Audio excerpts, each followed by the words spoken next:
This is crazy. Oh my goodness. The WNBA, the Indiana Fever organization, it's a complete circus and a clown show. Now look, Circus. Clown show. Strong words for a franchise that spent an entire offseason telling everybody it had finally grown up. And the strangest part of this whole thing, the player who lit the fuse does not even play for the Indiana. Whatever. Bree Turner came out and said that the Indiana Fever, there was a male staffer on the Indiana Fever that was fired for sexual harassment, but the players on the team were encouraged to be quiet about it. This is insanity. We got to get Brianna Turner, Notre Dame graduate, two-time all-defensive team selection, 8th season in this league. She played the 2025 season in Indiana, 27 games, almost all of them off the bench, around 8.5 minutes a night. Then in April, she signed with the... This is nuts. We're going to get into all the tweets, but she started right here. She said, an issue that has caused problems, though. So she's saying transgenders has not caused any problems in women's sports. This is Bree Turner. An issue that has caused problems, though.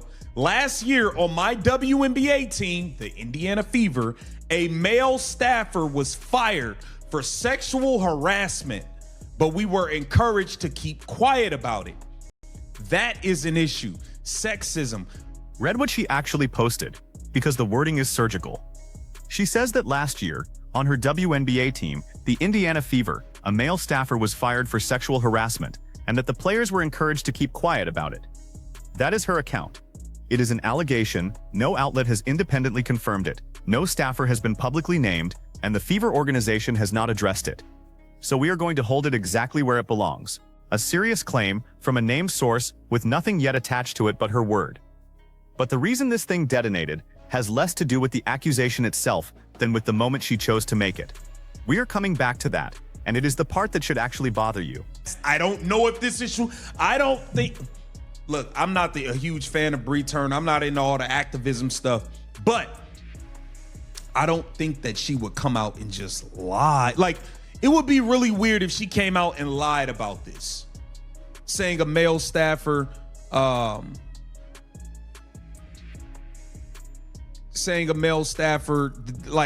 her to make it up. I don't think she would make it up, but this is definitely in response to Sophie Cunningham saying biological men should not be playing in women's sports, point blank, period. Okay. And she came out and threw the Indiana Fever. So weigh who is saying it, because would she really lie is the wrong question. The better question is what she stands to gain and what she stands to lose. Turner is not a rookie chasing a viral moment. She has served as treasurer of the Women's National Basketball Players Association. That means she sat on the business side of this league during the most contentious labor stretch in its history, across the table from the same executive she is now talking about. She has spoken publicly before about player safety and about fan behavior at arenas. When the league opened an investigation into conduct at a Fever game last season, she went on the record supporting it and said that if something was found, she hoped the appropriate action followed. That is a track record of walking through the front door, not climbing through a window. It does not make an unconfirmed claim true. Nothing does that except evidence. What it does is make the shrug harder to perform. A veteran with union standing and 8 years of institutional memory does not usually invent a fireable offense involving a real human being and drop it into the middle of an argument. And if the Indiana Fever did tell people to be quiet about and all that, that's foul, that's nasty work, and everybody should be held accountable from the top down. From the top down, they should be held accountable. Okay? And that phrase, encouraged to keep quiet, is doing enormous work. Encouraged is not ordered. It is not a signed document, not a legal instruction, not a gag clause. It is the softer version. It is the meeting where somebody says we are handling this internally, and everyone in the room understands precisely what that sentence means. If that is what happened, and I want to be clear that this is Turner's characterization and nobody has confirmed it, then nobody committed a crime. What happened was a decision. Somebody weighed a story against a brand and picked the brand. That kind of choice does not occur by accident. It gets made on purpose in a room by adults with job titles, which makes it entirely fair to ask who was in that room. Cheryl Reeves said, of course it weighs on me. The attacks on trans people, everything that they've gone through makes it seem like it's got way more aggressive. It's sort of sickening when the issues they try to tackle are really not issues. The number of transgender athletes they are now making laws for and creating a problem to get elected. What I'm hopeful for is that people have gotten themselves more educated and understand that that's not actually a problem. Exclusion is never the answer. Separate isn't equal, and trans lives matter. Cheryl Reeve, Minnesota Lynx head coach, and the winningest coach in the history of this league, sitting north of 380 wins. When she talks, the sport listens. What she said was that the attacks on transgender people weigh on her, that they have gotten more aggressive, that the issues being legislated are not real issues, and that exclusion is never the answer. That is a coach with maximum institutional authority planting a flag in the middle of a national argument. And that is the sequence people keep scrambling. Reeves spoke first. Sophie Cunningham was then asked about the subject in a wide-ranging ESPN profile written by Hallie Grossman, and she answered it. Turner responded to Cunningham. Nobody in that chain ambushed anybody. 3 people were asked questions and 3 people answered them honestly. What turned it into a wildfire is that the third answer arrived carrying a completely separate accusation that had nothing to do with the question. And then Bree Turner said, because exclusion is never the answer, trans lives matter. Beautifully said. I've been an advocate for the trans community since I entered the WNBA. So many takes about them are based on fear and mongering and bigotry. As a tiny minority of the population identify as trans, yet they are always trending topic. Unfortunately, I'm in my 8th season as a WNBA player. To date, there's been one out trans player in the... And none of this is floating in space. So let me put the ground underneath it. Weeks before any of these comments, the Supreme Court ruled 6-3 in favor of West Virginia and Idaho, reversing lower court decisions that had blocked state laws requiring student athletes to compete according to their sex at birth. Indiana's own ban on transgender athletes in scholastic and college competition was left standing in late June. That is the state Cunningham plays her home games in. The NCAA already bars transgender women from women's competition, and its president Charlie Baker estimated the total number of transgender athletes across all of college sports at fewer than 10. The International Olympic Committee moved this year toward sex screening ahead of the 2028 games. So when a WNBA player gets a microphone pushed at her about this, she is not being handed a hypothetical. She is being asked to comment on law that already governs the state she works in. The league, they caused 0 problems. An issue that has caused problems, though, last year on my WNBA team, a male staffer was fired for sexual harassment because we were encouraged to keep quiet about it. That is an issue. Sexism, misogyny, homophobia, and racism are all issues. Notice that Turner did not stop at one accusation. She listed 4: sexism, misogyny, homophobia, racism. All issues, in her words, and all of them aimed inward at the sport, rather than outward at legislators. That is a much bigger swing than most people covering this story have registered. She is not merely defending transgender athletes, she is arguing that the WNBA has a workplace problem it has never been forced to answer for, and that the transgender debate functions as a convenient thing to argue about instead. Turner is not new to that argument either. Back in 2024, after a Chicago Sky teammate was confronted by a man with a camera outside the team hotel, Turner wrote that she had been called every racial slur imaginable, and that her teammates had it worse. So the through line is consistent. Her position for years now has been that the genuine danger to women in this league is coming from inside the building and from the crowd, not from a hypothetical roster spot. You can agree with that or reject it, but it is a coherent position she has held publicly for a long time, not a talking point she invented this week. Now, this whole rant, she said, I know people speaking about trans inclusion is a recipe for hate in such an awful platform, but I would much rather the hate come my way instead of the trans community, and my mentions are off anyway. If you're interested in supporting the trans community or becoming more knowledgeable about how they are constantly under attack, some of my favorite nonprofits, and then she listed them. And here is where both sides look at identical numbers and walk away with opposite conclusions. And both readings deserve to be stated properly instead of caricatured. The Turner and Reeve reading goes like this. No transgender woman has ever played in the WNBA. Not one. Laisha Clarendon, who came out in 2020, remains the only player in league history to publicly identify as transgender and non-binary. The newly adopted collective bargaining agreement states that only players who are women are eligible, with no written carve-out beyond that. So from that seat, an enormous political industry has been constructed on top of a population you could count on your hands. While the documented problems in women's sports, unequal funding, worse facilities, pay gaps, and harassment get a fraction of the attention, Turner made exactly that case in a USA Today opinion piece back in April, arguing that fighting over who gets to call herself a woman distracts from the inequities that actually limit women's opportunities. The other reading takes the same numbers and says, small today is not small tomorrow. that a category defined by sex stops functioning the moment the definition becomes optional. That rules ought to be written before the problem arrives, not after somebody loses a roster spot or a scholarship. That is the frame Cunningham is operating in, and it is not a fringe frame. It has support well outside conservative politics, including from Democratic governors eyeing national office. Down on saying today, check this out.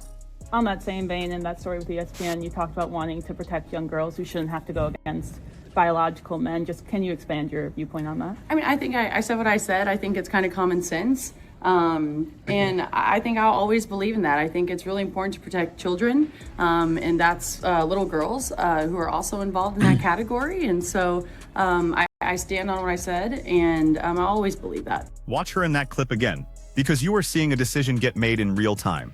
Cunningham had a full exit ramp available.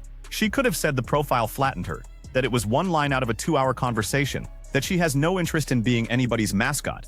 Instead, she said what she said, called it common sense, and put the whole thing back on protecting children. Understand what that answer cost her, because she already knew the price. In March of 2022, she reshared a post from a CBS Sports host about Leah Thomas competing at Penn. Took enough incoming that she had to release a statement clarifying that she stands with all people. Since then, she has had the nickname MAGA Barbie welded to her, watched her viral pointing moment get lifted by the White House, and publicly distanced herself from it. And in that same ESPN profile, she said something almost nobody quoted. She said she is very much in the middle politically, that she agrees with things on both sides and disagrees with things on both sides, that people love to assume. She has been telling everybody she is not the cartoon for 4 years. Nobody wants the cartoon to stop being useful. Yeah, do you see Sophie Cunningham standing on business before the game. Bree Turner is 100% responding to Sophie Cunningham, and she slammed the Indiana Fever organization with this accusation for now, because I don't know if it's true. So as of now, it's an allegation, allegedly. Okay. Now listen to the argument she actually builds when a reporter gives her room, because it is more specific than the headlines suggest. She goes to Title IX.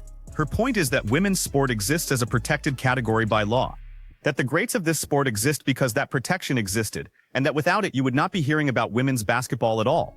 Whatever your position, that is a legal argument about a category, not a personal attack on anybody. The counter to it is equally specific, and honest coverage includes it. Title IX was written to stop women from being shut out of sport.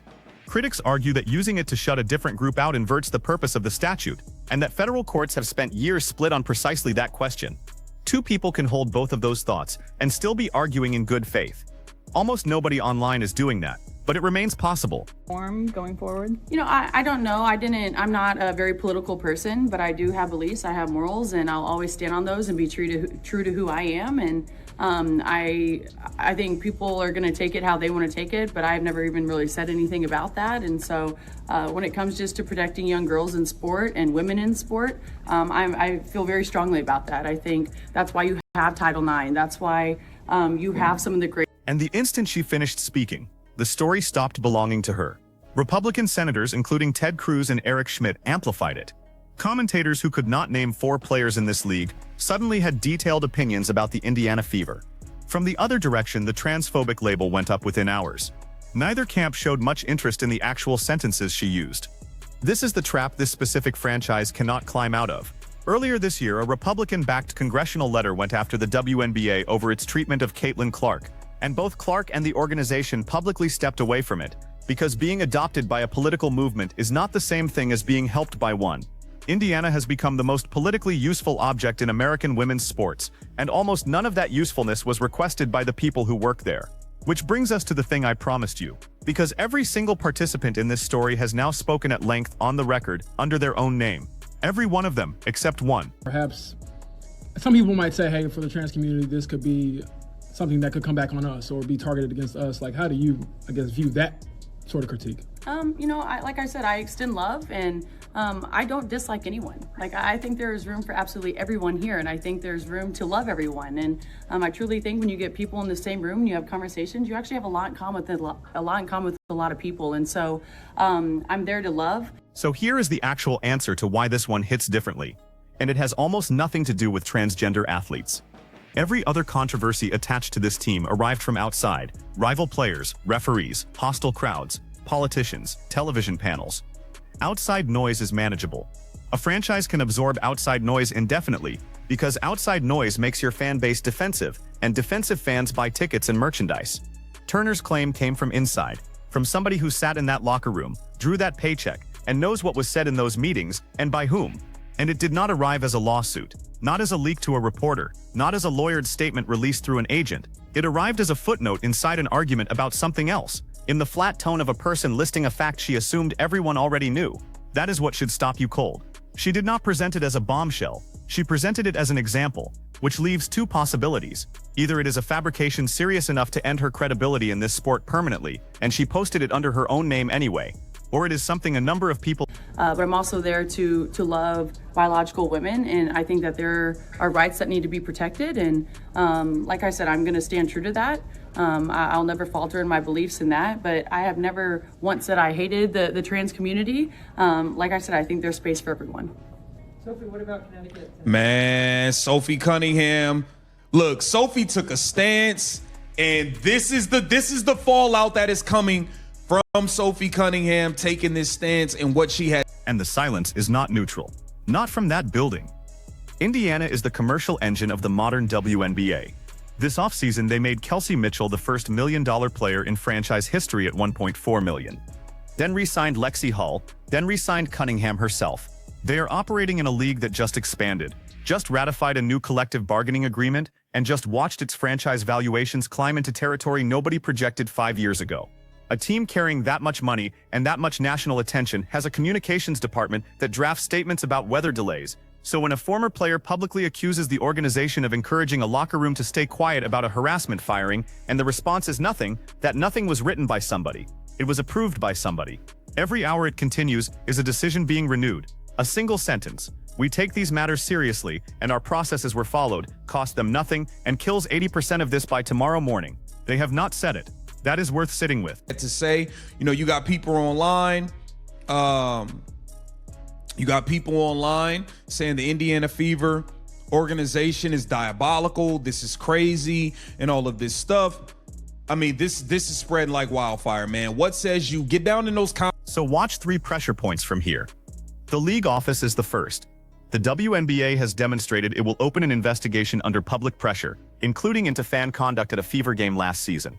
Whether a claim about a team's internal handling of a fired employee triggers that same reflex is a genuine test, because investigating your own most valuable franchise is a very different phone call than investigating a section of the stands. The Players Association is the second, and it is the one I would watch closest. Turner sat on that board. If the union starts asking whether players were discouraged from discussing a workplace complaint, this stops being a social media fight and becomes a labor question, with a brand new agreement barely signed and every clause still warm. And Turner herself is the third. Her mentions are off. If she never adds another word, this fades inside of 10 days, and everybody moves on. If she elaborates once with a date, a detail, or a second player nodding along, this becomes the biggest story of Indiana's season, and it will not be close. Strip all of it back and you have 2 arguments wearing the same jersey. One is a real national disagreement about eligibility in women's sport, where thoughtful people, including people inside this league, land on opposite sides, and no pregame media availability is going to settle it. The other is not a debate at all. A player says a staffer was fired for harassment and the room was encouraged not to talk about it.